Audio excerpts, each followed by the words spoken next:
இன்னைக்கு நம்ம பார்க்க போற இந்த ஒரு அப்டேட்ல டிஎன்பிஎஸ்சி தரப்புல இருந்து டிஎன்பிஎஸ்சி ஓஎம்ஆர் ஷீட்ல இருந்து ஒரு சில சேஞ்சஸ் வந்து கொண்டு வந்திருக்காங்க. இது என்னென்ன சேஞ்சஸ், இது எப்படி வந்து நம்ம வந்து செக் பண்றது அப்படிங்கறத பத்தி இந்த வீடியோல வந்து பார்க்க போறோம். இந்த வரக்கூடிய அப்கமிங் டிஎன்பிஎஸ்சி எல்லா எக்ஸாமையும் வந்து இந்த ஓஎம்ஆர் பேஸ் பண்ணி, அதாவது ஓஎம்ஆர் பேஸ் பண்ணி தான் இப்போதைக்கு நடந்துட்டு இருக்கு. அந்த ஓஎம்ஆர் ஷீட்ல ஒரு சில அப்டேட் மட்டும் கொண்டு வந்திருக்காங்க, ஒரு சில சேஞ்சஸ் அப்படிங்கறத வந்து கொடுத்திருக்காங்க. இது என்னென்ன சேஞ்சஸ் வந்து கொடுத்திருக்காங்க, அதை எப்படி நம்ம வந்து ப்ரிப்பேர் ஆகுறது அப்படிங்கறதான் இந்த வீடியோ வந்து பார்க்க போறாங்க. வீடியோ வந்து அப் டு எண்ட் வரைக்கும் பாருங்க.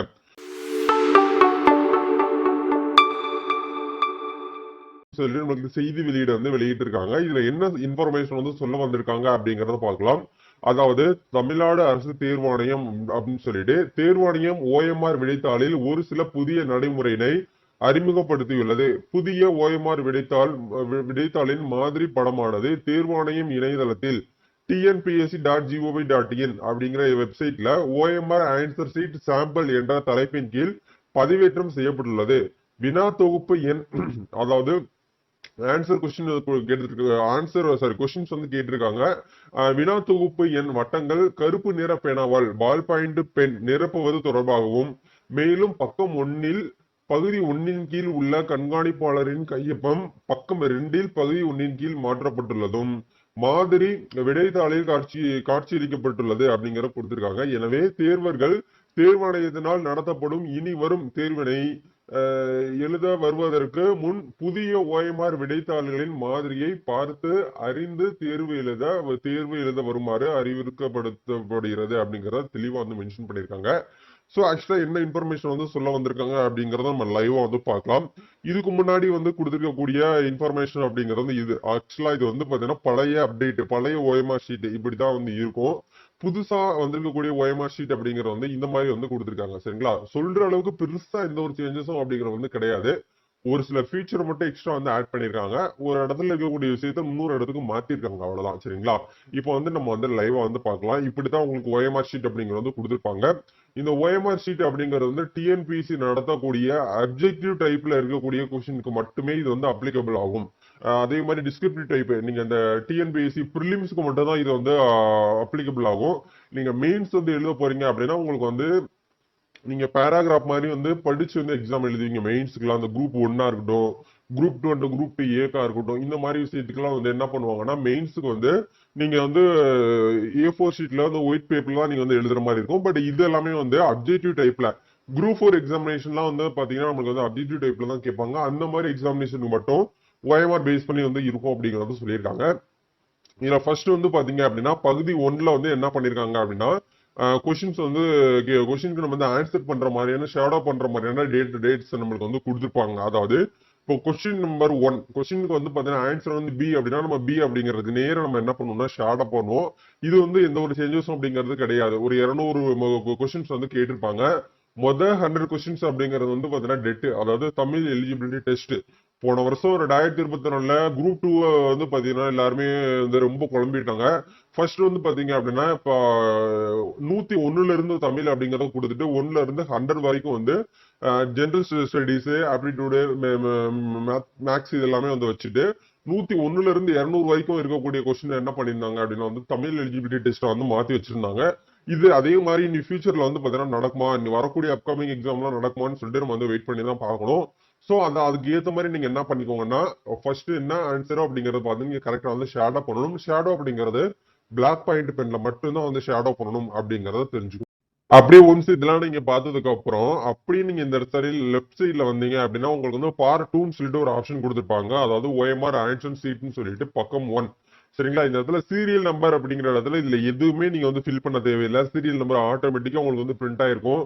இந்த இடத்துல உங்களுடைய போட்டோ வந்து பிரிண்ட் ஆயிருக்கும். நேம் ஆஃப் த கேண்டிடேட் அப்படிங்கிற இடத்துல உங்களுடைய பேர் வந்து ஓடிஆர் ரெஜிஸ்ட்ரேஷன், அதாவது ஒன் டைம் ரெஜிஸ்ட்ரேஷன் வந்து எப்படி இருக்கோ அதே ஒரு நேம் வந்து இந்த இடத்துல இருக்கும். இப்போ நீங்க குரூப் 4 எக்ஸாம் வந்து எழுத போறீங்க அப்படின்னா குரூப் 4 எக்ஸாமோட ரெஜிஸ்ட்ரேஷன் நம்பர் இருக்கும். என்ன சப்ஜெக்டோ அந்த சப்ஜெக்ட் இருக்கும், சென்டர் நேம் இருக்கும், வேல்யூ இருக்கும், டேட், செக்ஷன் சொல்லிட்டு உங்களுக்கு இந்த இடத்துல எல்லாமே உங்களுக்கு இந்த இடத்துல வந்து கொடுத்துருப்பாங்க. சரிங்களா? எல்லாமே ஒன்ஸ் வந்து நீங்க வந்து படிச்சு பார்த்துக்கோங்க. அப்படி கீழே வந்து ஸ்க்ரோல் பண்ணீங்க அப்படின்னா உங்களுக்கு இந்த இடத்துல செக்ஷன் 2 பிரிவு 2 அப்படிங்கிற இடத்துல நம்மள வந்து என்ன பண்ண சொல்லுவாங்கன்னா இதெல்லாம் எக்ஸாம் எழுதி முடிச்சதுக்கு அப்புறம் ஏக்கு வந்து டோட்டலா இப்போ வந்து ஃபர்ஸ்ட் வந்து ஏக்கு வந்து எவ்வளவு ஆன்சர் பண்ணிருக்கீங்க அப்படிங்கறத டோட்டலா நீங்க வந்து இந்த இடத்துல எழுதுற மாதிரி இருக்கும். பிக்கு எவ்வளவு எழுதிருக்கீங்க, சிக்கு எவ்வளவு எழுதிருக்கீங்க அப்படிங்கிறது எல்லாமே உங்களுக்கு இந்த இடத்துல கீழே வந்து கொடுப்பாங்க. பட் அதுக்கு முன்னாடி இந்த இடத்துல செக்ஷன் 2 அப்படிங்கிற இடத்துல நீங்க என்ன பண்ணணும்னா உங்களோட கொஸ்டின் புக்லெட், அதாவது உங்களுக்குன்னு சொல்லிட்டு தனியா ஒரு கொஸ்டின் கொடுத்துருப்பாங்க. அந்த கொஸ்டின் புக்லெட் வினா தொகுப்பு எண் சொல்லிட்டு உங்களுக்கு ஒரு நம்பர் இருக்கும், மேல கொஸ்டின் புக்லெட்லயே இருக்கும். அந்த நம்பர் அப்படியே இந்த இடத்துல பார்த்து ஃபுல்லா நீங்க வந்து பிளாக் பென்ல எழுதிட்டு அதுக்கு நேர இருக்கக்கூடிய பாயிண்ட்டை நீங்க வந்து ஷேடோ பண்ற மாதிரி இருக்கும். ஷேடோ பண்ணிட்டு நீங்க என்ன பண்ணணும்னா பிரசன்ட்னா பிரசன்ட், ஆப்சென்ட்னா ஆப்சென்ட் அப்படிங்கறத நம்ம வந்து ஷேடோ பண்ணணும். இந்த இடத்துலயும் ஷேடோ பண்ற மாதிரி இருக்கும். சரிங்களா?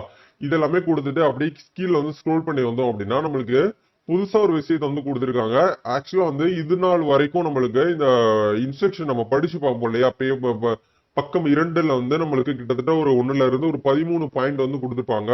நம்ம எக்ஸாமினேஷன் அட்டன் பண்றதுக்கு முன்னாடி ஓஎம்ஆர் ஷீட் வந்து எப்படி வந்து ஹேண்டில் பண்ணணும் அப்படிங்கிற மாதிரி ஒரு 13 பாயிண்ட் வந்து நம்மளுக்கு வந்து கொடுத்துருப்பாங்க. அந்த 13 பாயிண்ட்டுக்கு கீழே நீங்க எக்ஸாம் எழுத போறதுக்கு முன்னாடி வந்து நம்ம, அதாவது தேர்வருடைய சிக்னேச்சர் அப்படிங்கிற நம்ம இந்த இடத்துல வந்து பண்ற மாதிரி இருக்கும். தேர்வருடைய சிக்னேச்சர் பண்ணதுக்கு அப்புறம் தான் நம்ம வந்து ஆன்சர் அப்படிங்கறதுல கை வைக்கணும். இதுதான் வந்து இது நாள் வரைக்கும் நடைமுறையில இருந்தது. இப்ப என்ன ஆட் பண்ணிருக்காங்க அப்படிங்கறத பார்க்கும்போது புதுசா நம்மளுக்கு ஒரு சில பாயிண்ட் வந்து ஆட் பண்ணிருக்காங்க. அதாவது வந்து பாத்தீங்க அப்படின்னா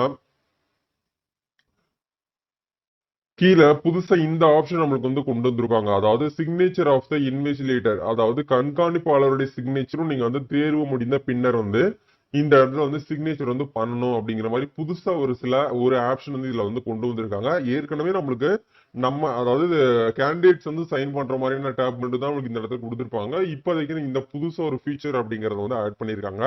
இது எதுக்காக கொடுத்துருக்காங்க அப்படின்னா, அதாவது தேர்வர்கள் வந்து எல்லாமே கரெக்டா தான் ஆன்சர் பண்ணிருக்காங்களா, ஏதாச்சும் தப்பு பண்ணாம கரெக்டா பண்ணிருக்காங்களா அப்படிங்கிற நீங்க வெரிஃபை பண்ணிட்டு என்ன பண்ணுங்க அப்படின்னா சைன் பண்ணுங்க அப்படிங்கிற மாதிரி வந்து இந்த இடத்துல பாயிண்ட் வந்து கொடுத்துருக்காங்க. ஏற்கனவே இந்த இடத்துலயும் வந்து தேர்வருடைய கையொப்பமும் இன்விஜிலேட்டர் கையொப்பமும் இந்த இடத்துல வந்து இருக்கும். தேர்வு முடிந்த பின் நம்ம வந்து சைன் பண்ற மாதிரி இருக்கும். சோ இந்த இடத்துல வந்து நம்ம 2 இடத்துல சைன் பண்ற மாதிரி இருக்கும். ஒண்ணு நம்ம எக்ஸாம் எழுதுறதுக்கு முன்னாடி இந்த இடத்துல சைன் பண்ணணும். எக்ஸாம் எழுதி முடிச்சதுக்கு அப்புறம் நம்ம எல்லாமே ஆன்சர் ஏல இருந்து எவ்வளவு ஆன்சர் பண்ணிருக்கோம், பிக்கு எவ்வளவு பண்ணிருக்கோம், சிக்கு எவ்வளவு பண்ணிருக்கோம், டிக்கு எவ்வளவு பண்ணிருக்கோம், இக்கு எவ்வளவு பண்ணிருக்கோங்கிறத அப்படியே பார்த்து நம்ம இந்த இடத்துல எழுதுவோம். இதுல எழுதி முடிச்சதுக்கு அப்புறம் இந்த இடத்துல நம்ம தேர்வரணி கையொப்பம்ங்கிற இடத்துல தேர்வு முடிந்த பின் நம்ம வந்து சைன் பண்ணுவோம். சைன் பண்ணி முடிச்சதுக்கு அப்புறமா வந்து பாத்தீங்கன்னா இடது பெருவிரல் ரேகையை வந்து நம்ம வந்து என்ன பண்ணுவோம்னா தம்பு பிரஸ் நம்ம வந்து வைக்கிற மாதிரி இருக்கும். அதாவது கைரேகை நம்ம வந்து இந்த இடத்துல வந்து வைக்கிற மாதிரி இருக்கும். இப்போ அந்த இடத்துல புதுசா வந்து நம்மளுக்கு என்ன கொண்டு வந்திருக்காங்கன்னா அந்த பயோமெட்ரிக் வந்து நம்ம கை ரேகை விழுகிற மாதிரியான அந்த ஒரு லோகோ, அந்த ஒரு ஐக்கான நம்மளுக்கு உள்ள வந்து கொடுத்துருக்காங்க. இது வந்து பாக்குறதுக்கு நல்லா இருக்குது. அதே மாதிரி வந்து இந்த இடத்துல வந்து என்ன பண்ணுவாங்கன்னா அந்த தேர்வு கண்காணிப்பாளர் வந்து நம்ம எல்லாமே கரெக்டா வந்து ஆன்சர் பண்ணிருக்கோமா, ஏக்கு வந்து எவ்வளவு ஆன்சர் பண்ணிருக்கோங்கிறத அவங்க மேனுவலா இங்க நம்ம எழுதியிருக்கிறத அப்படியே பார்த்து இந்த இடத்துல அவங்க வந்து எழுதி அவங்க வந்து சைன் பண்ணுவாங்க. இதுதான் வந்து பாத்தீங்கன்னா ஓஎம்ஆர் ஷீட் வந்து இப்ப லேட்டஸ்ட் அப்டேட்டா வந்து நம்மளுக்கு வந்து கொடுத்துருக்காங்க. பெருசா இந்த ஒரு மாற்றம் வந்து கிடையாது. எக்ஸ்ட்ரா வந்து பாத்தீங்க அப்படின்னா இந்த இடத்துல வந்து ஒரு டேப் வந்து கொடுத்துருக்காங்க. சரிங்களா? அவ்வளவுதான். மத்தபடி வந்து பாத்தீங்கன்னா இன்ஸ்ட்ரக்ஷன் எல்லாமே வந்து உங்களுக்கு வந்து ஏற்கனவே இருக்கிற மாதிரி அந்த 13 பாயிண்ட் அப்படியே வந்து கொடுத்துருக்காங்க. வேற எந்த ஒரு சேஞ்சஸும் கிடையாது. சோ இதை ஒன்ஸ் நீங்க வந்து படிச்சு பார்த்துட்டு அதுக்கப்புறம் நீங்க வந்து எக்ஸாம் எழுதுறதுக்கு வந்து ஸ்டார்ட் பண்ணுங்க.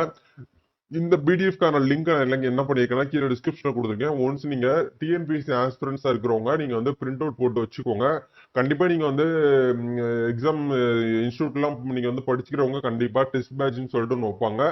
அந்த டெஸ்ட் பேட்ச்ல இந்த மாதிரி உங்களுக்கு வந்து ஓஎம்ஆர் சீட் பேஸ் பண்ணி தான் வந்து டெஸ்ட் பேட்ச் வந்து இருக்கும். நீங்க ரெகுலரா வந்து ப்ரிப்பேர் பண்றவங்களுக்கு எந்த ஒரு பிரச்சனையும் கிடையாது. இன்ஸ்டியூட்ல படிக்காம வீட்லயே படிச்சுட்டு இருக்கீங்க அப்படின்னா உங்களுக்குன்னு சொல்லிட்டு தனியா நீங்க என்ன பண்ணுங்கன்னா ஓஎம்ஆர் ஷீட்டை பிரிண்ட் அவுட் போட்டு நீங்க என்ன பண்ணுங்கன்னா மேனுவலா வந்து பாத்தீங்கன்னா ஓஎம்ஆர் ஷீட் வந்து எப்படி வந்து ஃபில் பண்ணணும் அப்படிங்கிற விஷயத்தை நீங்க வந்து ஹேண்டில் பண்ணணும் அப்படிங்கறத நீங்க ஒரு 1 or 2 டைம்ஸ் வந்து ட்ரை பண்ணி பாத்தீங்கன்னா உங்களுக்கு வந்து ரொம்பவே வந்து பாத்தீங்கன்னா ஹெல்ப்ஃபுல்லா இருக்கும். சரிங்களா? சோ எப்பயும் போல வந்து பாத்தீங்கன்னா நீங்க மார்க் ஆன்சர் வந்து பண்ணும்போது ஒரு கொஸ்டினுக்கு வந்து ஒரு ஆன்சர் தான் பண்ணணும். நீங்க வந்து தப்பா வந்து பாத்தீங்கன்னா ஒரு கொஸ்டினுக்கு வந்து 2 ஆன்சர் பண்றது, அதே மாதிரி ஆன்சரே பண்ணாம இருக்கிறது, அதே மாதிரி ஒரே கொஸ்டின்ல வந்து பாத்தீங்கன்னா பாதி மட்டும் ஷேடோ பண்றது, இந்த மாதிரி தப்பான விஷயங்கள்லாம் நீங்க வந்து பண்ணீங்க அப்படின்னா உங்களுக்கு வந்து ஒரு கொஸ்டின்ல இருந்து மார்க் வந்து பாத்தீங்கன்னா 1.5 மார்க் வந்து நாங்க வந்து மைனஸ் பண்ணுவோம் அப்படின்னு சொல்லிட்டு உங்களுக்கு அதெல்லாம் வந்து எப்பயும் போல வந்து இருக்குது.